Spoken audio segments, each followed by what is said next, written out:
Good morning po. Tayo po'y mag-aral ng salita ng Diyos. Jeremiah 29 verse 11.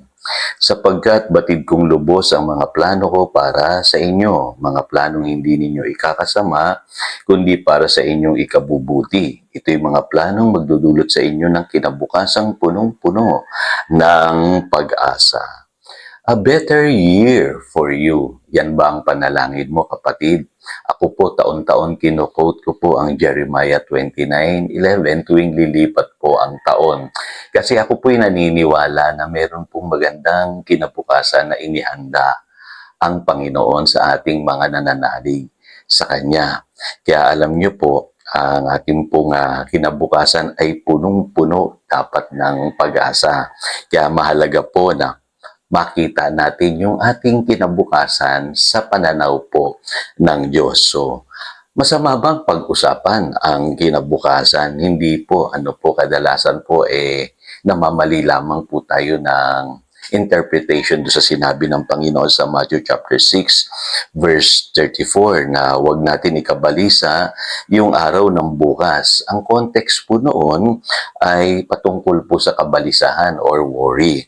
O di naman kaya nami-misinterpret natin yung sinasabi sa James chapter 3 verse 13, yung nagsasabi daw na ngayon o bukas pupunta kami sa ganito o ganoong bayan, magtatagal kami ng isang taon doon, mangangalakal kami at kikita ng malaki.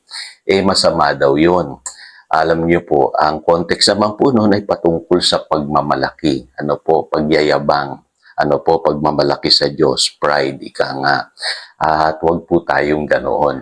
Dahil Diyos lamang talaga ang may hawak po ng ating pong kinabukasan. Ngayon, para sa akin po, opinion ko ito, napakahalaga po ng pananampalataya tuwing lumilipat po ang taon. Kasi alam niyo po, ang kinabukasan natin nakaugnay po yan sa mga bagay na ating inaasahan na pinapanampalatayanan natin. Yung po sinasabi ng Hebrews 11:1. Ang pananampalataya ay pagtitiwala ng mangyayari ang ating inaasahan. So, ibig sabihin, meron tayo dapat inaasahan. Kaya hindi po masamang magplano. Malinaw po sa Kawikaan chapter 16, verse 9, ang tao ang nagbabalak, ngunit si Yahweh ang nagpapatupad. So, pwede po tayong magplano. At ang sabi nga ng iba, may nangyayari sa kanilang buhay kapag sila ay nagpaplano. Alam niyo po, sinubukan ko yan sa buhay ko. Kaya alam ko po, yung mga panahon na hindi ako nagplano, wala talagang nangyari sa aking buhay. Pero nung ako'y gumawa ng plano, nakita ko meron pong nangyari sa aking buhay. Mahalaga lamang, yung plano natin ay nakapasakop sa kalooban ng Panginoon.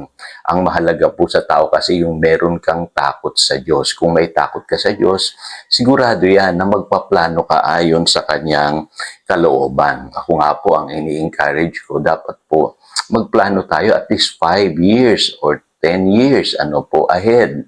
Ganun po dapat natin tanawin ang buhay. Kung ikaw ay estudyante, dapat may plano ka at least 5 or 10 years ng buhay mo ay meron kang pinaghahandaan. O ikaw naman ay isang magulang o nagtatrabaho or sabihin na natin even sa ministry, dapat magplano ka, kapatid. Mahalaga yan Kasi yung pong pananampalataya natin, nagwo-work po yan kung meron tayong inaasahang magaganap sa ating buhay. Kaya alam niyo po, mahalaga na meron tayong plano na nakapasakop sa kalooban ng Diyos. Pangalawa po, wisdom, karunungan. Sabi sa Psalm 90 verse 12, teach us to number our days aright that we may gain a heart of wisdom. Kasi sa buhay na ito mahalaga, meron tayong wisdom. Hindi tayo nagsasayang ng oras. Ginagamit natin sa tama yung panahon o mga taong binibigay sa atin ng Panginoon. Kaya alam niyo po, kung meron kayong wisdom sa buhay na ito, ang blessing at yung tinatawag pong prosperity na gaganap sa inyong buhay. Kasi mahalaga po yung may karunungan tayo sa buhay na ito. So, paano natin gagawin yan? Step 1, manalangin muna. Ano po?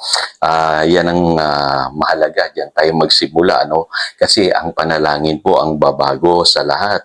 Sabi nga sa Mark 11:24, whatever you ask for in prayer, believe that you have received it and it will be yours. So, kailangan meron tayong pinapanalangin.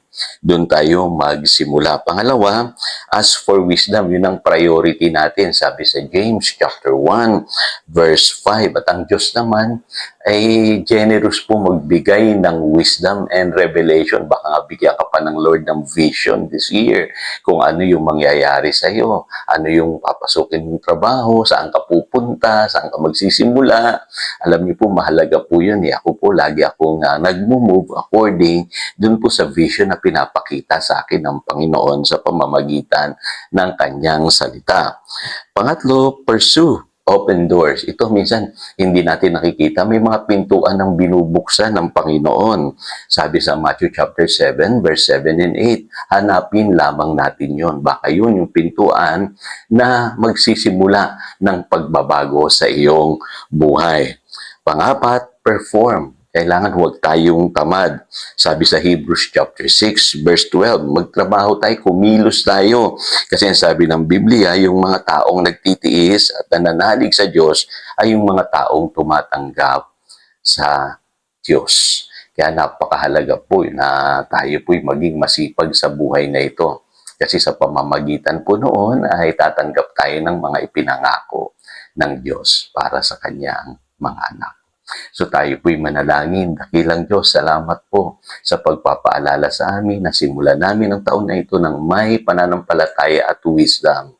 At ang lahat ng aming plano ay isinusuko namin sa iyo, Panginoon. Gabayan mo kami, patnubayan mo kami, at higit sa lahat, bigyan mo kami ng kakayahang magawa namin yung nais mo sa aming buhay. Salamat po, Panginoon. Pinupuri ka namin. Yan ang aming panalangin. In Jesus' name we pray. Amen. Again, ito si Pastor Jojo nagpapaalala upang daluyan tayo ng pagpapala, manatili tayo sa kanyang salita. Happy New Year po sa inyong lahat.